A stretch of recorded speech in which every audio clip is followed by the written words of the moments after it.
آج میں جس شخصیت کا ذکر کروں گا وہ ہے شہید پاکستان حکیم حافظ محمد سعید دہلوی۔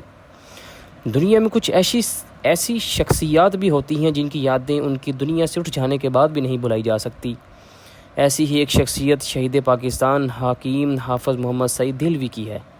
آپ کی زندگی پر نظر دوڑائی جائے تو یہ مسلسل جد و جہد سے عبارت ہے کہ ہمیں پاکستان کے نتیجے میں کروڑوں مسلمانان برصغیر پاک و ہند کی طرح آپ بھی گھر بار مال و اسباب چھوڑ کر تہی دست و دامن نبی کریم صلی اللہ علیہ وسلم کی ہجرت مدینہ کی سنت کے مطابق دنیا کے نقشے پر کلمہ لا الہ الا اللہ کی بنیاد پر ماض وجود میں آنے والی مملکت خداداد کا رخ کرتے ہیں۔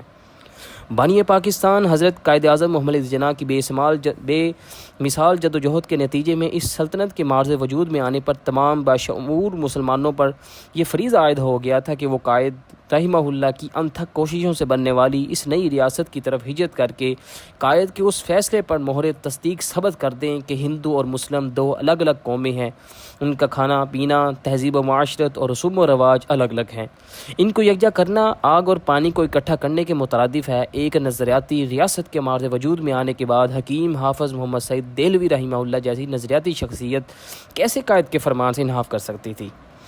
پاکستان ہجرت کرنے کے بعد آپ پر مصائب اور تکالیف کے جو پہاڑ ٹوٹے، اللہ تعالیٰ کی رحمت سے ان میں ثابت قدم رہے۔ آپ نے ابتدائی ایام میں محنت مزدوری کر کے پیٹ بھرنے کا سامان کیا، مگر ہر حالت میں اللہ تعالیٰ کا شکر ادا کیا اور صابر و شاکر رہے۔ ادارہ ہمدرد اس صبر و شکر کا نتیجہ ہے۔ جب ارادوں میں اخلاص ہو اور آدمی اپنے مشن کے لیے تن من اور دھن سب کچھ قربان کر دے تو کامیابیاں یقیناً قدم چومتی ہیں۔ بقول شاعر، ارادے جن کے پختہ ہوں، نظر جن کی خدا پر ہو، تلاطم خیز موجوں سے وہ گھبرایا نہیں کرتے۔ بالکل تھی شعر کے مصداق، آپ نے ہر مشکل کا خندہ پیشانی سے مقابلہ کیا کیونکہ آپ کا اپنے خدائے وحدہ لا شریک کی ذات پر کامل اعتقاد تھا۔ آپ پاکستان میں طب کو اس کا جائز مقام دلوانے کے خواہاں تھے، چنانچہ اس مقصد کے حصول کے لیے آپ نے عملی جدوجہد کا آغاز برصغیر پاک و ہند کی سب سے بڑی طبی جماعت پاکستان طبی کانفرنس میں شمولیت اختیار کر کے کیا۔ آپ نہ صرف شفاء الملک حکیم محمد حسن قریشی کے دست و بازو بن گئے بلکہ اپنی خداداد صلاحیتوں، بے مثال جذبوں اور خلوص نیت کے سبب پاکستان طبی کانفرنس کے صف اول کے اکابرین میں شمار ہونے لگتے ہیں۔ یوں سب مل کر ایک ہی مقصد کے حصول کے لیے یکجا ہو گئے۔ حکومت وقت کو پاکستان طبی کانفرنس کی قوت کے آگے سر تسلیم خم کرنا پڑا اور طبی کانفرنس کے دیرینہ مطالبے کو مانتے ہوئے 2 ایکٹ 1965 کے تحت اطباء کرام کو طب کی پریکٹس کا قانونی حق مل گیا۔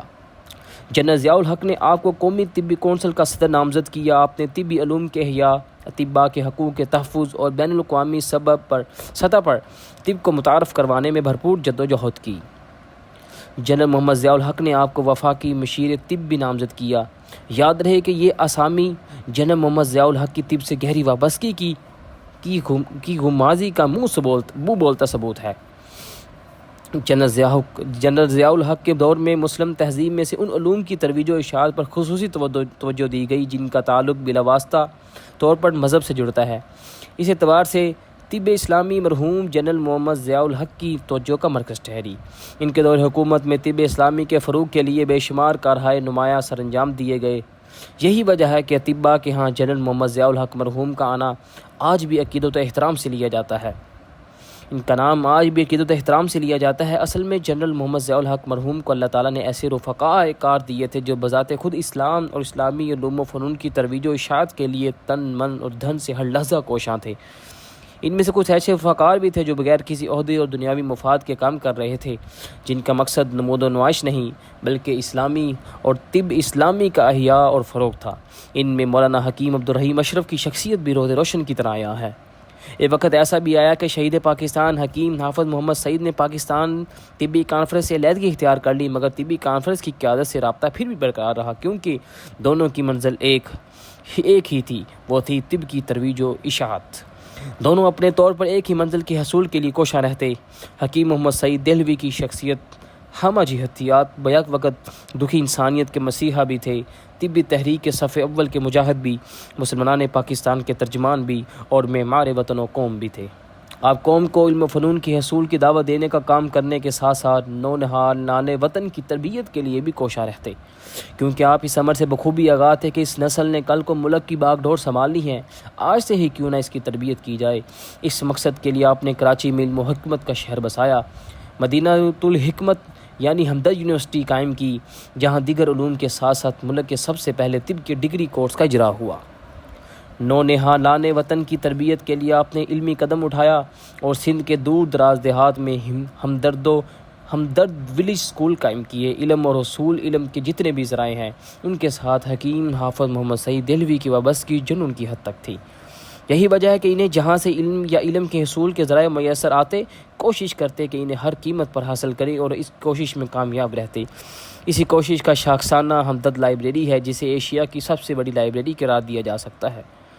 آپ قوم کو نظریاتی طور پر اس مملکت خداداد کے صحیح محافظ و وارث دیکھنے کے خواہاں تھے۔ آپ کی نظر باریک بین نے یہ خطرہ بھانپ لیا تھا کہ اہل وطن میں عصبیت کا زہر سرایت کر رہا ہے۔ اس زہر کے خلاف تریاق پیدا کرنے کے لیے آپ نے ہمدرد مجالس شورا ملک کے چاروں صوبائی دارالحکومتوں کے ساتھ ساتھ مرکز میں قائم کی، تاکہ وطن عزیز کے نظریاتی سرحدوں کو کھوکھلا ہونے سے بچایا جا سکے۔ آپ نے نونہالان وطن کی تربیت اور طباء کرام کی رہنمائی کے لیے بے شمار کتب مرتب کی۔ آپ نے اپنے ادارے ہمدرد کو پاکستان کے نام وقف کر دیا، جو آپ کے ملی و قومی جذبے اور بے لوثی کا آئینہ دار ہے۔ بڑے مناصب پر فائز رہنے اور بڑے قومی ادارے کے سربراہ ہونے کے باوجود آپ کی خوراک نہایت سادہ، لباس نہایت شائستہ ہوا کرتا تھا۔ آپ اکثر و بیشتر طب کے فروغ کے لیے بطور سفیر طب بیرونی ممالک کے دورے کرتے رہتے تھے اور ان پر اٹھنے والے اخراجات اپنی تنخواہ سے ادا کرتے تھے۔ شاید ہی کوئی ہفتہ ایسا گزرا ہو جب آپ کے ہاں کوئی غیر ملکی وفد نہ آیا ہو۔ ہر وفد کے اعزاز میں ضیافت اپنی تنخواہ سے دیا کرتے تھے۔ تنخواہ میں سے بیرونی دوروں کے اخراجات اور مہمانوں کے اعزاز میں ضیافتوں کے بعد بھی بھلا بچتا ہی کیا ہے۔ بہرحال جو کچھ بچتا اس میں اپنی گزر بسر کر کے رب ذوالجلال کا شکر ادا کرتے۔ آپ کی گراں قدر قومی و ملی خدمات کے اعتراف میں ملک میں قائم عبوری حکومت نے آپ کو 19 جون 1993 کو گورنر سندھ مقرر کیا۔ آپ 23 جنوری 1994 عیسوی کو اسی منصب پر فائز رہے۔ آپ نے کبھی کسی عہدے سے ذاتی مفاد لینے کی کوشش نہیں کی، کیونکہ اللہ رب العزت نے آپ کو مالی طور پر اس نعمت سے نواز رکھا تھا جس کی ایک انسان کو ضرورت ہوتی ہے، اور سب سے بڑھ کر یہ کہ آپ کو قناعت کی دولت سے مالا مال کیا تھا۔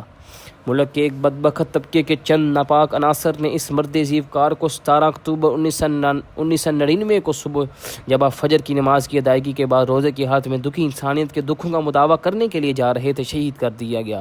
انا للہ و انا الیہ راجعون۔ آپ کی شہادت پر عبدالرحیم اشرف ٹرسٹ اور ملک کے ممتاز دواساز ادارے اشرف لیبارٹریز فیصل آباد کے زیر اہتمام منعقد تعزیتی ریفرنس میں ملک کے نامور سکالر ڈاکٹر غلام مرتضیٰ ملک نے کہا کہ مرحوم حکیم محمد سعید دہلوی فرمایا کرتے تھے، مولانا ڈاکٹر غلام مرتضیٰ ملک ہم سے آپ آگے نکل جائیں گے۔ آج ان کی شہادت پتہ چلا کہ وہ ہمیں سینکڑوں میل پیچھے چھوڑ کر واقعی آگے نکل گئے ہیں۔ اللہ تعالیٰ سے دعا ہے کہ آپ کے درجہ بلند فرمائے اور محترمہ سعدیہ راشد کو مرحوم کے مشن کو جاری و ساری رکھنے کی توفیق کے مزید سے نوازے، آمین۔